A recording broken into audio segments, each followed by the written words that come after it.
Selamat malam Bapak Ibu Saudara yang terkasih dalam Tuhan. Kita kembali lagi bersama-sama berjumpa di dalam pendalaman Alkitab dan persekutuan doa malam hari ini. Saya percaya Bapak Ibu Saudara ada di dalam perlindungan dan kekuatan Tuhan. Ada banyak hal yang kita lewati satu minggu ini di tengah-tengah situasi yang tidak baik, tapi kita percaya bahwa Allah kita tetap baik. Dia terus memelihara, Dia terus mengasihi dan memberkati kita. Karena itu mari dengan segenap hati kita mau mengangkat satu pujian. Kita mau mengatakan, Bapa, Engkau sungguh baik dan kasih-Mu melimpah di dalam hidup. Setiap hari selalu baru dan selalu ada kekuatan yang baru yang Kau percayakan bagi kami. Mari kita katakan bersama-sama, Bapa, Engkau sungguh baik.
Mari Bapak Ibu Saudara, saya ingin mengajak Bapak Ibu Saudara berdoa bersama-sama.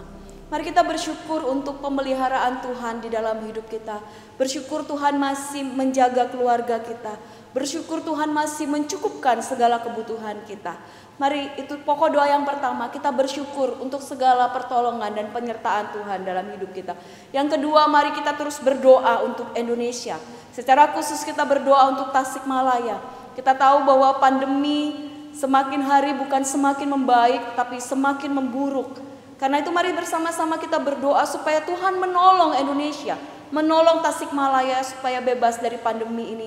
Kita berdoa juga untuk orang-orang di garda terdepan, para dokter, para perawat yang menangani, juga pemerintahan kita. Mari kita berdoa untuk mereka supaya Tuhan juga menolong, memberikan mereka kekuatan, kesehatan, dan jalan keluar yang baik untuk mengambil segala keputusan.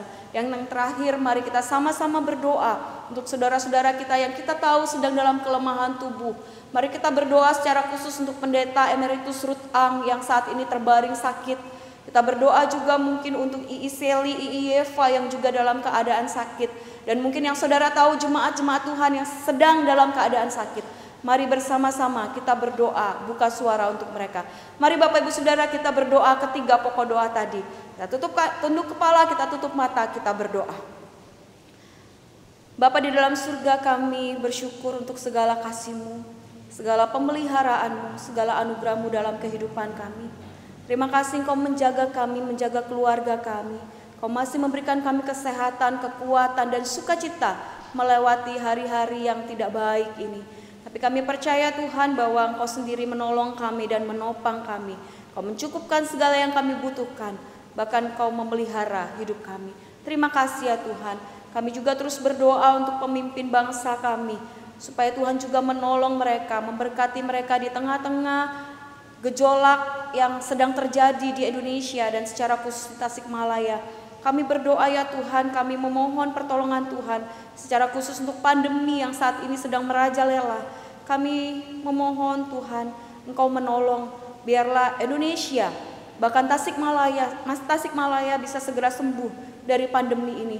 Tuhan tolong untuk para dokter, para perawat, juga pemerintahan bangsa kami, supaya Tuhan memberikan mereka kekuatan dan kesehatan, bahkan setiap kebijakan yang mereka ambil, biarlah itu juga berasal dari Tuhan. Terima kasih ya Tuhan, kami menyerahkan ke dalam tangan Tuhan. Kami juga berdoa untuk saudara-saudara kami yang kami tahu saat ini sedang terbaring sakit. Kami berdoa untuk Ung Muse, kami berdoa untuk II Seli, kami berdoa untuk II Yeva, bahkan Ci Oong, bahkan saudara-saudara kami yang lain yang mungkin hari ini terbaring sakit, tidak berdaya. Kami menyerahkan mereka semua ke dalam tangan Tuhan. Biarlah sukacita Tuhan, kekuatan Tuhan secara khusus selalu menopang dan menolong mereka melewati hari-hari mereka. Bahkan kami percaya Tuhan, Kau menjaga mereka dan menaungi mereka. Kami tahu Tuhan segala sesuatu yang terjadi dalam hidup kami, tidak satu pun yang tidak diketahui oleh-Mu, semua atas izin-Mu. Karena itu kami tahu Engkau juga yang memberikan kekuatan. Terima kasih ya Tuhan, kami menyerahkan semua ke dalam tangan Tuhan. Dan malam hari ini kami juga mau bersama-sama belajar kembali tentang firman Tuhan, tentang bagaimana kami hidup sebagai orang tua. Karena itu Tuhan, kami memohon pertolongan Tuhan. Biarlah Tuhan bekerja dalam diri kami. Mungkin ada hal-hal yang harus kami perbaiki, ada hal-hal yang harus mengalami perubahan di dalam diri kami. Biarlah Roh Kudus Tuhan sendiri yang menolong. Dan Tuhan Kau juga menolong hamba-Mu di dalam segala keterbatasannya. Biarlah sungguh-sungguh hari ini Kau berbicara melalui hamba-Mu. Terima kasih Bapa dalam surga. Kami menyerahkan semuanya ke dalam tangan Tuhan. Di dalam nama Tuhan Yesus kami sudah berdoa dan kami bersyukur. Amin. Saudara, ada banyak permintaan dari jemaat yang diajukan kepada saya untuk membuat semacam seminar parenting. Ada banyak para orang tua yang ternyata haus dibekali dalam hal merawat dan mendidik anak-anak mereka, sehingga mereka bisa melakukan tugas dan tanggung jawab mereka sebagai orang tua dengan baik. Kami para hamba Tuhan sebenarnya sudah memikirkan hal ini, tetapi karena pandemi yang terjadi di Indonesia, beberapa program yang sudah dipikirkan tidak dapat dilakukan. Karena itu saudara, beberapa waktu ke depan melalui PA Rabu malam, saya mencoba akan menjelaskan tentang beberapa hal kepada saudara sekalian. Bagaimana seharusnya menjadi orang tua. Kita berperan, kita bertanggung jawab atas anak-anak yang Tuhan percayakan. Saudara, saya sadar dalam hal ini saya belum banyak pengalaman, karena saya sendiri belum mempunyai anak. Tetapi saudara, dari literatur yang saya baca dan pengalaman jemaat Tuhan yang sharing dengan saya, orang tua yang sharing dengan saya ingin membagikan kepada saudara sekalian apa yang sudah saya dapatkan.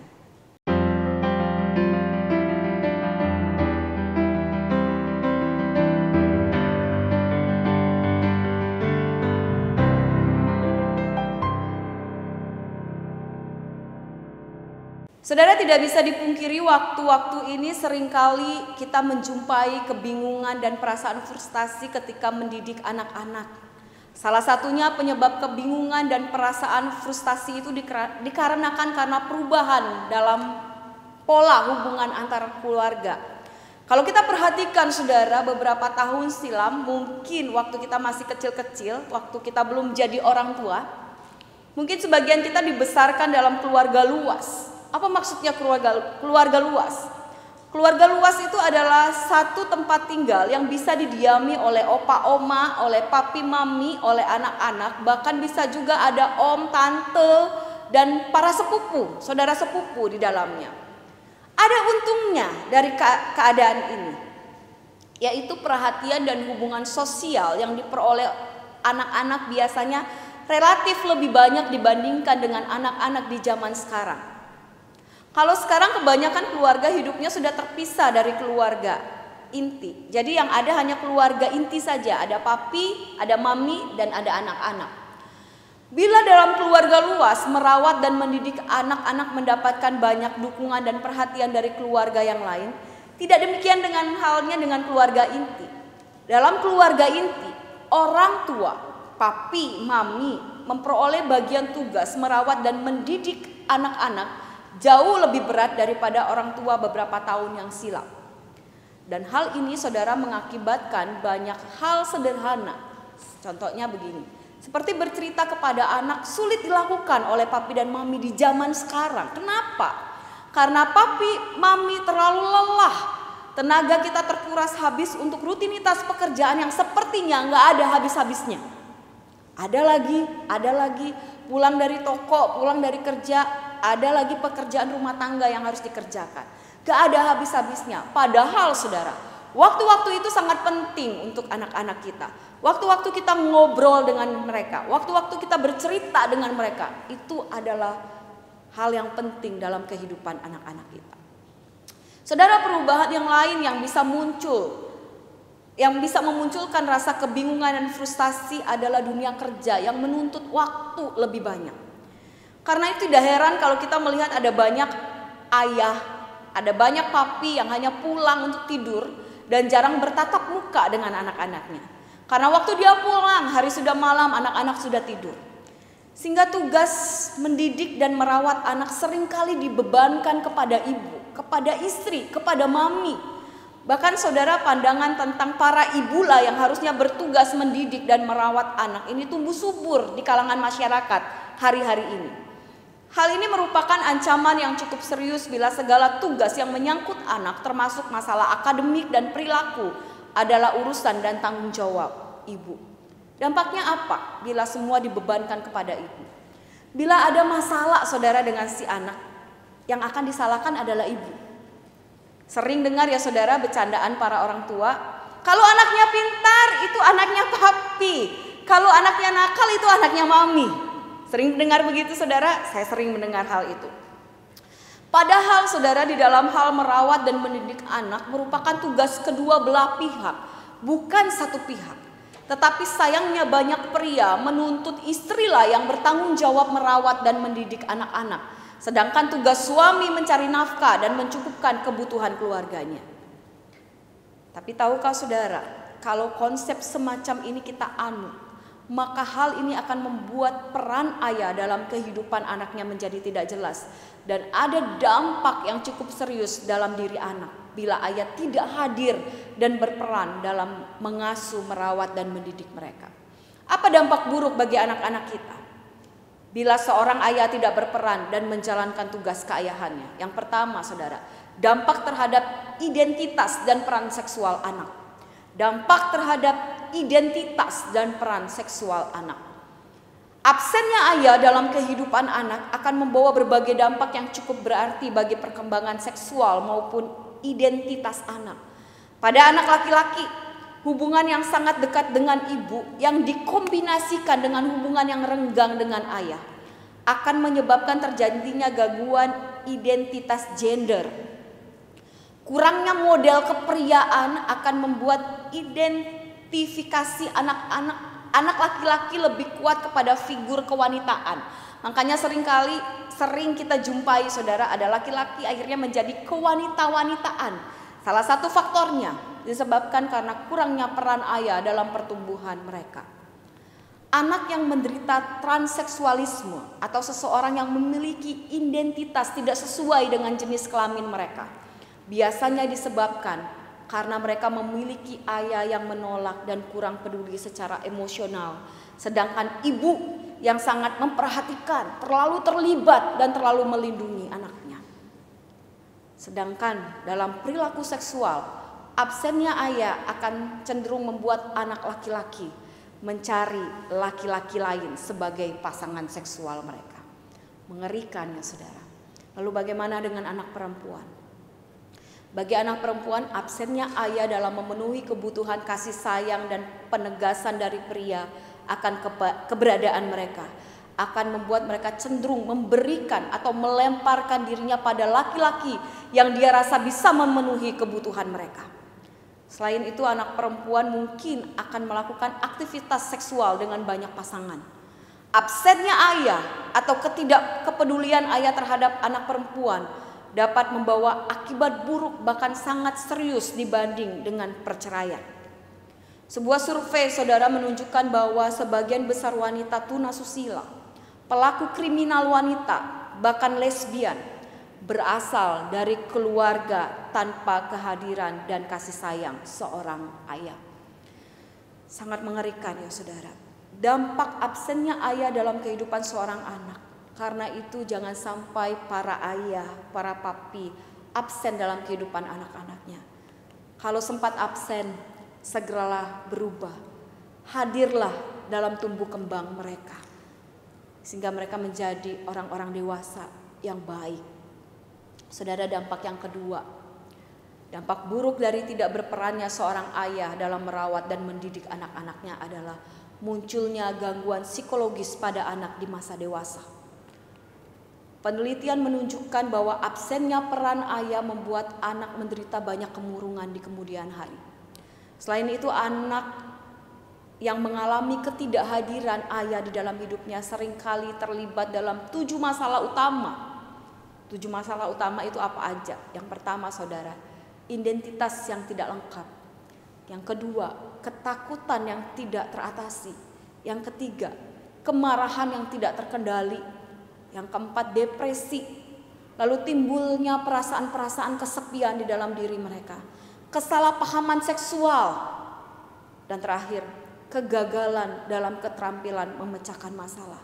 Mereka menjadi orang-orang yang tidak bisa memecahkan masalah karena ketidakhadiran ayah yang memberi contoh dan memberi teladan kepada mereka. Saudara, saya yakin sebagai seorang ayah, sebagai seorang papi, kita tidak ingin anak-anak kita bertumbuh dengan memiliki masalah-masalah seperti yang sudah saya paparkan di atas.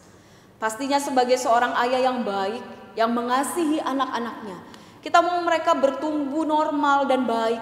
Agar mereka bertumbuh dengan baik, syaratnya hanya satu saudara. Hadirlah dan berperanlah sebagaimana mestinya sebagai seorang ayah. Hadirlah dan berperanlah sebagai mestinya sebagai seorang ayah. Kalau begitu pertanyaannya saudara, apa tugas seorang ayah Kristen dalam kehidupan anak-anak? Dari beberapa buku dan artikel yang saya baca, setidaknya ada 3 hal yang menjadi tugas utama dari seorang ayah terhadap anak-anaknya. Yang pertama, saudara, ayah haruslah mengajar anak-anaknya tentang Tuhan. Ulangan 6 ayat 5-9 dengan jelas menuliskan begini. Kasihilah Tuhan Allahmu dengan segenap hatimu, dan dengan segenap jiwamu, dan dengan segenap kekuatanmu. Apa yang kuperintahkan kepadamu pada hari ini haruslah engkau perhatikan, haruslah engkau mengajarkan berulang-ulang kepada anak-anakmu, dan membicarakannya apabila engkau duduk di rumahmu, apabila engkau sedang dalam perjalanan, apabila engkau berbaring, dan apabila engkau bangun.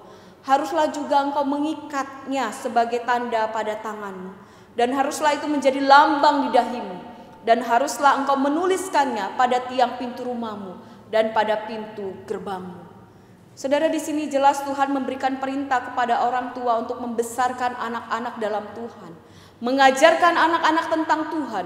Bahkan kalau kita lihat dalam ayat tadi digunakan kalimat-kalimat yang sangat konkret.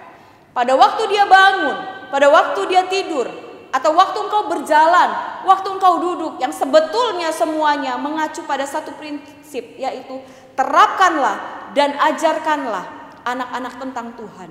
Didiklah mereka, besarkan mereka dalam Tuhan di setiap kesempatan demi kesempatan yang kau miliki. Dan artinya saudara, sebagai orang tua, kita juga harus mengisi diri kita tentang Tuhan.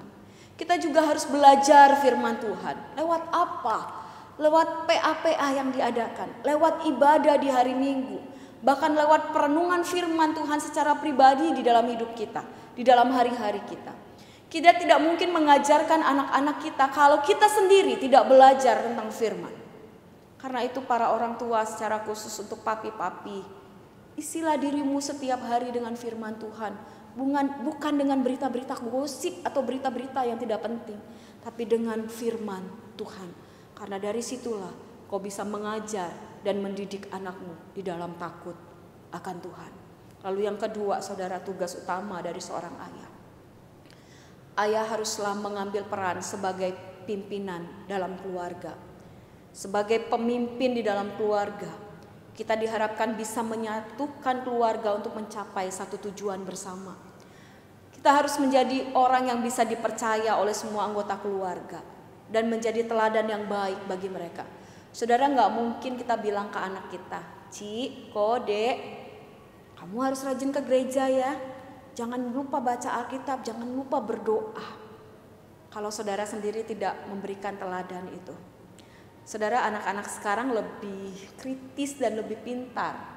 Mereka berani mengemukakan pendapat, tidak seperti kita zaman dulu ya. Kalau mau ngomong sesuatu sama mama kita, sama papa kita, kita cenderung lebih takut. Karena papa mama kita berpikir lebih galak. Tapi kalau anak-anak sekarang, mereka dengan sangat mudah bisa menjawab kita. Papi aja gak ke gereja, papi aja gak baca firman Tuhan, papi aja gak berdoa, kenapa suruh-suruh aku berdoa? Itu anak-anak zaman sekarang. Kalau sudah begitu saudara mau bilang apa? Saudara gagal jadi teladan. Saudara gagal jadi pemimpin yang memberi contoh kepada anak-anak saudara. Dan saya percaya saudara tidak mau hal itu terjadi. Karena itu jadilah pemimpin yang baik, yang bisa memberikan teladan kepada anak-anak saudara. Lalu, dan sebagai seorang pemimpin, jadilah pemimpin yang bijaksana, yang bisa dicontoh dan dapat mengambil keputusan yang benar. Tahu kapan harus marah, tahu kapan harus menahan marah. Dengan demikian saya yakin papi-papi di rumah pasti menjadi seorang pemimpin yang berwibawa dan disayangi oleh keluarga. Lalu yang ketiga saudara, tugas apa yang harus dipunyai oleh seorang ayah? Ayah haruslah bertanggung jawab atas disiplin. Efesus 6 ayat 4 berbunyi, dan kamu bapak-bapak, janganlah bangkitkan amarah di dalam hati anak-anakmu, tetapi didiklah mereka di dalam ajaran dan nasihat Tuhan. Saudara, ayat ini cukup menarik karena yang diperintahkan oleh Tuhan untuk mendidik anak bukanlah ibu tapi ayah. Kata mendidik sama artinya dengan mendisiplin. Pendeta Paul Gunadi, salah seorang dosen konseling di Saat, menarik kesimpulan dari ayat ini bahwa peran mendisiplin anak-anak adalah tanggung jawab ayah, sedangkan peran membesarkan anak secara fisik, secara emosional lebih berada di pundak ibu. Tapi saudara, keduanya harus bekerja sama. Antara disiplin dan membesarkan harus seimbang dan bersama-sama, karena Tuhan mendesain peranan ini lengkap dan sempurna. Untuk para ayah, mendisiplin seorang anak memang mempunyai risiko yang besar, yaitu kemarahan pada diri anak ketika ia didisiplin. Tetapi memang itu natur manusia berdosa, tidak suka terhadap disiplin. Kita pun sering tidak suka, bukan? Karena itu ada dua hal yang para ayah butuhkan saat mendisiplin anak. Yang pertama saudara, ketika engkau mendisiplin anak, engkau harus bertindak adil. Anak-anak itu gemar membandingkan diri mereka dengan adik mereka, dengan kakak mereka. Keadilan menurut mereka berbeda dengan keadilan menurut orang dewasa. Bagi mereka adil itu jika aku salah, aku dihukum, maka ketika adikku atau kakakku melakukan kesalahan yang sama, mereka harus dihukum dengan hukuman yang sama.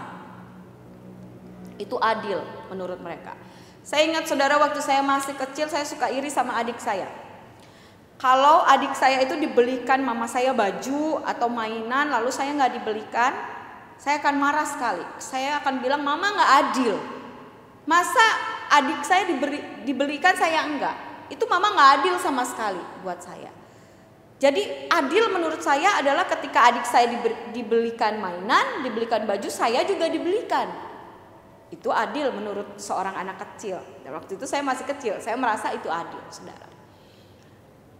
Kalau saya melakukan kesalahan dan dihukum, maka ketika saudara saya melakukan hal yang sama, dia harus dihukum yang sama. Itu baru namanya adil.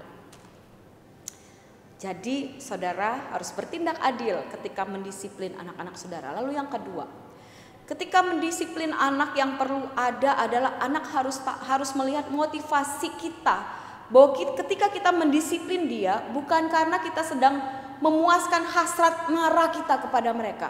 Misalnya kita lagi marah sama orang lain, terus kita pulang-pulang anak kita melakukan kesalahan sedikit, lalu kita lampiaskan kemarahan itu kepada anak-anak kita. Saudara, ada baiknya itu tidak kita lakukan. Dan saudara, ketika engkau harus melakukan disiplin kepada anak-anakmu, ada baiknya setelah saudara mendisiplin anak-anak saudara, saudara ajak dia bicara setelahnya. Kasih tahu dia kenapa sampai papi itu mendisiplin kamu. Kenapa sampai papi itu hukum kamu. Kenapa sampai papi itu marah sama kamu. Dan jangan ragu saudara untuk minta maaf kepada mereka, kepada anak-anak saudara.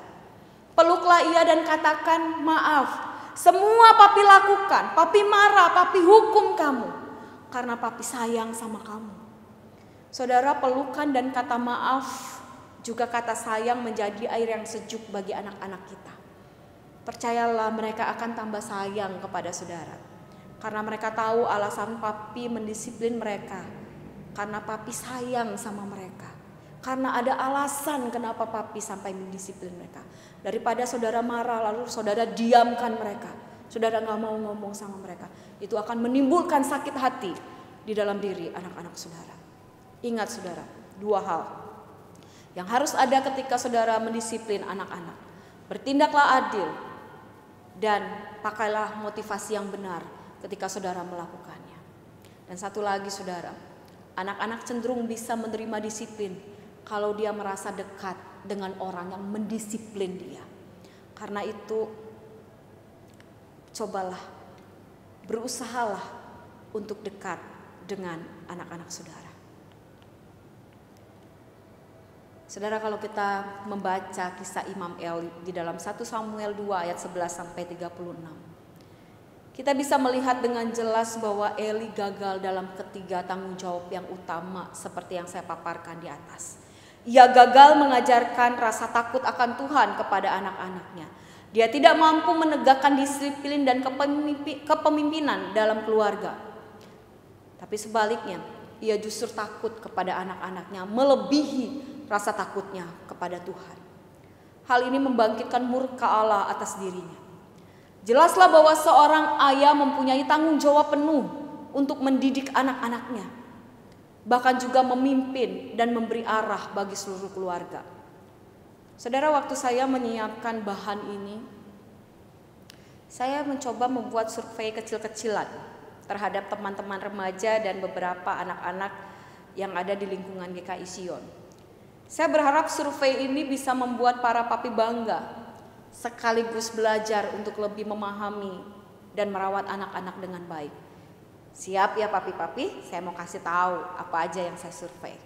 Pertanyaan pertama saya kepada mereka, apakah mereka kagum kepada ayah mereka? 100% mereka menjawab kagum. Ada banyak alasan yang mereka lontarkan kenapa mereka sampai kagum kepada papi-papi mereka. Antara lain saudara, karena papi orangnya baik. Karena papi bertanggung jawab dan bekerja keras untuk mencukupkan kebutuhan anak-anaknya. Karena papi selalu memberi yang terbaik buat anak-anaknya. Karena papi pintar, sangat detail dan bisa diandalkan. Karena papi sayang sama anak-anaknya. Karena papi bisa melakukan hal dengan benar dan cepat. Itu kekaguman anak-anak terhadap papi-papi di rumah. Lalu pertanyaan kedua saya kepada mereka, apakah ada hal yang kamu tidak sukai dari papimu? 100% dari mereka menjawab, iya. Ada banyak alasan yang mereka kemukakan kenapa mereka gak suka. Saya coba menyimpulkannya saudara. Karena papi terlalu tegas. Karena papi terlalu bergantung sama orang lain. Karena papi gak sabar dan cepat emosian. Karena papi sering gak jaga kesehatan diri sendiri. Karena papi ngomongnya suka pakai nada tinggi. Dan kalau lagi bercanda suka dianggap serius. Saudara, mungkin hal-hal ini para papi perlu perhatikan ya. Mungkin perlu diperbaiki sedikit. Dan pertanyaan terakhir saya kepada mereka, apa yang mereka harapkan dari papi? Ini jawaban mereka saudara. Silakan para papi merenung dengan jawaban ini. Papi, teruslah mencintai aku apa adanya dan membimbing aku dalam menjalani hidup. Papi, belajarlah lebih mandiri. Papi, mari menjalin hubungan lebih dekat denganku. Mari tidak ada jarak denganku. Jadilah sahabatku. Dekatlah denganku. Papi, lebih sabar denganku ya. Dan cobalah sekali-sekali melihat dari sisiku. Jangan dari sisi papi terus. Papi, please jaga kesehatanmu. Aku tidak mau kehilanganmu terlalu cepat. Papi, sayangi aku sepenuhnya. Papi, teruslah support studiku dan kehidupanku. Karena supportmu sangat penting bagiku. Saudara, kalau saya baca harapan-harapan anak-anak, secara jujur kadang-kadang air mata saya itu ingin keluar. Kenapa? Dalam hidup saya, sejak saya lulus dari Seminari Alkitab Asia Tenggara, saya melayani teman-teman remaja dan anak-anak sekolah minggu. Ada dari mereka, banyak sekali dari mereka yang curhat dengan saya. Mereka gak mendapatkan apa yang seharusnya mereka dapatkan di rumah. Kasih sayang. Karena papi mami mereka terlalu sibuk dengan urusan mereka masing-masing. Sehingga keberadaan mereka di rumah seringkali terlupakan. Saudara, ada banyak anak yang sangat membutuhkan perhatian orang tuanya. Karena itu ketika saya membaca harapan-harapan mereka terhadap papi, secara jujur air mata saya menetes. Itu harapan-harapan yang sederhana, tetapi membutuhkan komitmen yang kuat. Saya tahu berbagai masalah dan hambatan siap menghadang tugas seorang ayah dalam merawat dan mendidik anak-anak. Karena itu seorang ayah memerlukan komitmen ekstra kuat untuk menyediakan waktu bagi anak-anaknya. Tugas merawat dan mendidik adalah tugas yang menuntut pengabdian waktu, tenaga, dan pikiran. Dan jangan lupa saudara, bahwa merawat dan mendidik anak merupakan salah satu bentuk pengabdian dan ketaatan kita kepada perintah Tuhan. Akhirnya saudara, seorang ayah dalam melakukan tugasnya perlu selalu menyadari bahwa tujuan merawat dan mendidik anak bukanlah demi kepentingan pribadi sang ayah. Tujuan akhir pendidikan anak adalah menghadirkan Allah dan perintahnya dalam kehidupan pribadi sang anak itu sendiri. Saya berharap apa yang sudah saya paparkan, bahkan setiap harapan-harapan dari anak-anak Bapak Ibu Saudara, mereka mewakili banyak anak di dunia ini. itu bisa papi-papi wujudkan. Permintaan yang sangat sederhana untuk dekat kepada mereka, menjadi sahabat mereka, mensupport mereka, melihat dari sisi mereka, menyayangi mereka sepenuhnya. Bukan permintaan yang mewah, permintaan sederhana yang memerlukan komitmen yang kuat. Biarlah para papi di rumah bisa melakukannya. Saya yakin papi-papi sangat mengasihi anak-anaknya. Karena itu jadilah papi yang bisa diandalkan, yang berperan di dalam tugas dan tanggung jawabnya. Kiranya Tuhan memampukan setiap ayah dimanapun para ayah berada. Amin. Mari kita bersatu di dalam doa. Bapa di dalam surga, terima kasih untuk malam hari ini. Terima kasih Tuhan, kami boleh belajar bagaimana seharusnya sebagai orang tua, secara khusus sebagai papi kami harus merawat dan membesarkan, mendidik anak-anak kami. Tuhan, kami tahu seringkali kami gagal. Seringkali kami melakukan yang tidak benar kepada anak-anak kami. Seringkali sebagai orang tua, sebagai papi kami juga mengecewakan mereka, membuat hati mereka luka. Karena itu Tuhan, ampunilah kami.